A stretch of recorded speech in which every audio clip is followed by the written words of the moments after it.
Yeah, so, you've been able to create something that I don't think any other candidate has. And, when you decided to suspend your campaign, you had CNN and Van Jones singing you praises. You have Tucker Carlson on Fox News singing you praises. Like, it's pretty unanimous. I know a decent number of Trump supporters, and the one thing they continually tell me is, I never vote for a Democrat other than maybe that John Yang guy. So, what do you think the Democrats get wrong about, Trump supporters or, everything related to that? Your name. As long as I have my last name right, they can identify themselves. I think that many Democrats have taken the position that Donald Trump is the source of all of America's problems, and everything was going great until Trump came along. And I've been trying to make the case that Donald Trump does not win unless there are actually deep problems that have been building up for a long period of time. And what I say to folks is, look, corporate profits are at record highs in the United States of America. What else are at record highs? And then everyone knows, go ahead and shout out, what else are at record highs in the United States? Suicide! Depression! Suicide, depression, indebtedness, student loan debt, substance abuse, anxiety, medical bankruptcy, Alaska, opiate, Antarctica, the temperature. So these are all things that we all know are going on in America today. That all of these social ills are at record highs, record lows right now in the United States of America. Starting a business for a young person, getting married, having a child, things that you associate with a healthy, thriving society. So for Democrats to look up and say, hey, everything was going great, it's like, how can everything be going great if literally every negative thing you can think of is at an all-time high, and a lot of the good things you think about are at an all-time low? That's not a healthy society. And so we need to start curing the disease that got Donald Trump elected instead of acting like Donald Trump's the source of all of our problems. I was really excited when a friend of mine whose mother watches Fox News and gets all of her news from Fox, she said that the only Democrat I would support in the field is Andrew Yang. She got my first name right this one. So the only Democrat I would support in the field is Andrew Yang because he's the only one who does not seem to be judging me. And that's I think a very important lesson for Democrats, is that Democrats seem to be somewhat judgmental about Donald Trump and everyone who supported Donald Trump. And that to me is not the right approach. It's like many people voted for Donald Trump for first different reasons, but also very legitimate concerns about the fact that our government has not been responding to the needs of a lot of people, a lot of families, a lot of communities for a long time. Right, so, on that note, how do we beat someone like Donald Trump in the general election? Andrew Yang! Andrew Yang! Andrew Yang! Andrew Yang!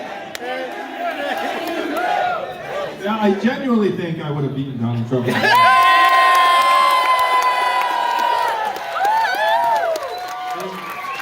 That's why I ran. I thought I had a great chance to beat him. If you look at the people who are in the field, I still do. I un-suspend.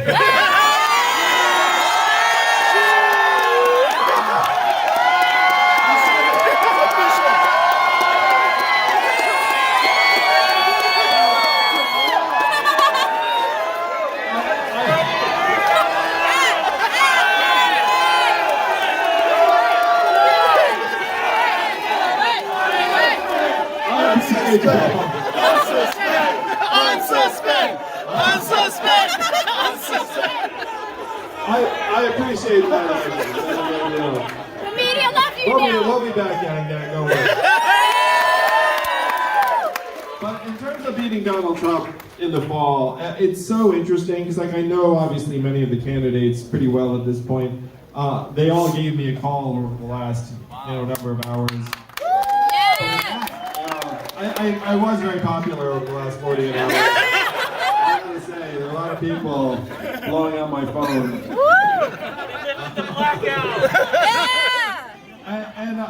I'm inclined generally to say, look, this is what this process is about, is that someone is going to emerge or nominee and then I'll support that person in the general.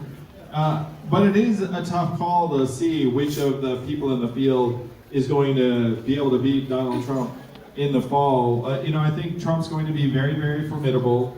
Is going to have significant levels of resources, and many, many Americans who are very bought in. And so it's going to be a tough race in the fall.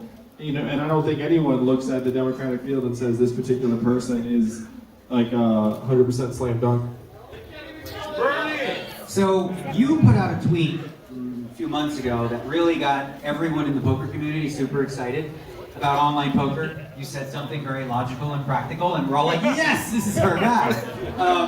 The state of online poker now in the U.S. is it's regulated in Nevada, in New Jersey, Delaware, Pennsylvania, at the state levels.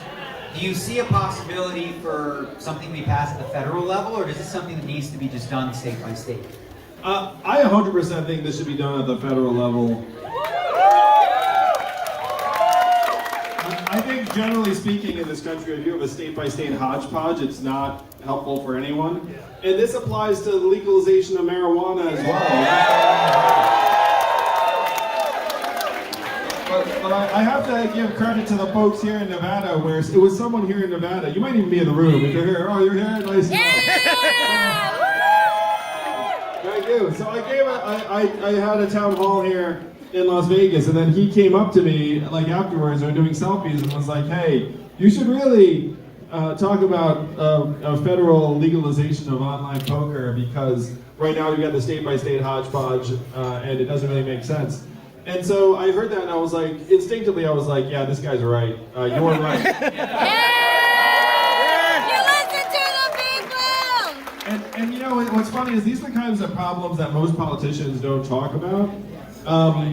But to me, these are the problems we should be talking about, because it would clarify the state-by-state set of rules. It would make it so that certain people are able to trust more so in like the companies that are administering these. It would also make it so that people who make a livelihood in this space would have greater clarity and protection. And so, like what was your name again? Noah. So when Noah said to me, "Hey, you should really come out for the federal legalization of online poker, because it would bring this business back onshore. Right now, everyone's using these weird, janky." Not all of them, because there's some domestic stuff too, and you can do it within the state. But like a lot of people are using these offshore sites, and I was like, "Why the heck are we pushing this stuff out of the country? It's like we should be bringing it in and just make it easier for you to trust and like have odds that you trust, and just legalize it at the federal level." So when Noah suggested this to me, I was like, this reminds me of a lot of other issues that we're attacking in a way that does not make any sense. We should have an approach that works for the entire country. So you clearly created a movement, right? Yang Gang.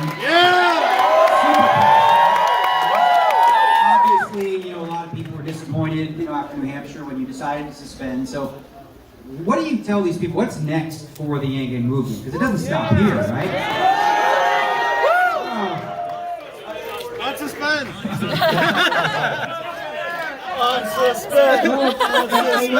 So you should all know that I fully expected to run until the last dog died. Like I was going to stay in the entire primary season, because I started out on this journey, and I was like, I don't have a political seat to protect. Like I'm in this to advance a set of ideas and a vision for the country I think would excite many, many people. I want to get this across the finish line. I want to grow the movement. And so for the longest time, I was like, well, of course, like it doesn't really matter what happens in the early states. Like I'm just going to keep on advancing through the calendar. And it was only after some people I like and trust came to me and said, hey, like if you want to maximize the potential of this movement, you're actually better served with like a different timing structure. Because of a number of factors, they laid them out, and I looked at it and I was like, these guys seem to be talking sense. Like I consider myself a very, very rational, data-driven person, so if someone presents like a very, very data-driven case to me, I look at it and be like, all right.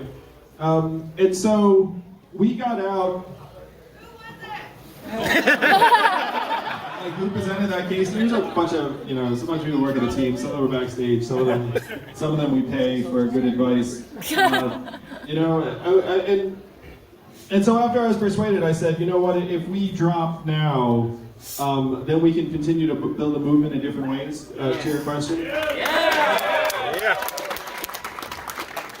And that's the direction we're going to head. So you'll know more in the next number of, let's call it, I would say somewhere in like, I don't want to put it, because someone in the back's going to kill me. Minutes! But I will say something, somewhere between the next like 2 to 6 weeks, like we'll have some kind of...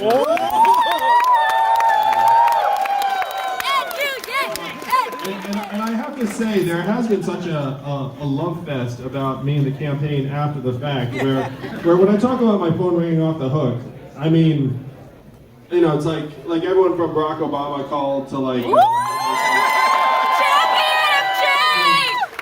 But there are a bunch of news organizations too that now are very excited about the ideas of this campaign. And there is a little bit like, you know, like where the fuck were you? Like,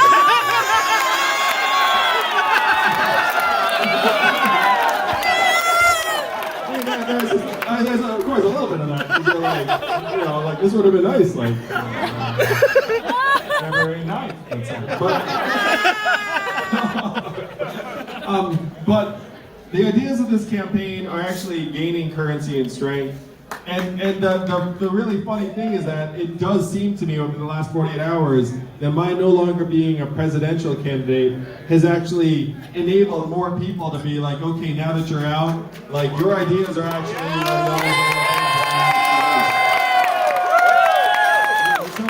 So I'm very, very proud of the fact that we ran a campaign that in many ways transcended politics. That there was like a war of ideas that we can still wage and still win outside of the mechanics of a primary race. And I think that's great. You know, like there were some things I was doing on the trail that were very, very helpful if you were running for president, but may or may not be the best way to advance the ideas, the goals, on a larger scale. So I'm going to take advantage of this period to try and advance the ideas of this campaign on the largest scale possible throughout the country. So obviously you're like the belle of the ball, or whatever they call it, where every other candidate is looking to, I mean, I've been on Twitter and it seems like every camp is like, join us, please, right? So everyone wants a piece of Andrew. What would it take for a candidate to get an endorsement from you? Again, right now I'm inclined to let the democratic process play out, and I will back wherever the nominee is. But I've already come out and said, look, if you stand up and say we should give every American $1,000 a month, and you make the ideas of this campaign very, very important and central to yours, and you do it in like a way that's clear that this is going to be top of your agenda as president, I've already said to the field, like, look, if you come out big for universal basic income, then the odds of my endorsing you would be like very, very high, like in a significant time. And,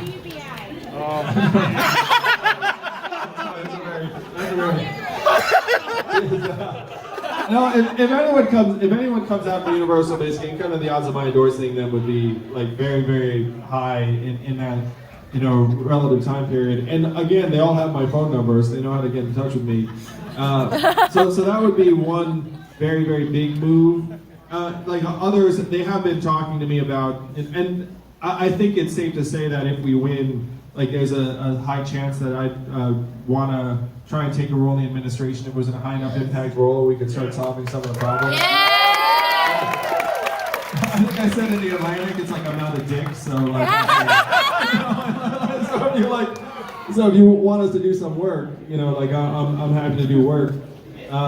Secretary of Technology! Yeah, so Vice President, Secretary of Technology. We really do need to catch our government up on technology policies in like a worst way. We're like so far behind. And so I will say the other candidates are calling my team and I, trying to get me to see if there might be a way to endorse. And the timing is such that those conversations are hot and heavy now because the field is very much trying to sort itself out over the next 2.5 weeks. And the people here in Nevada will have a very, very big voice in that. So to the extent that you want to make your voice heard, I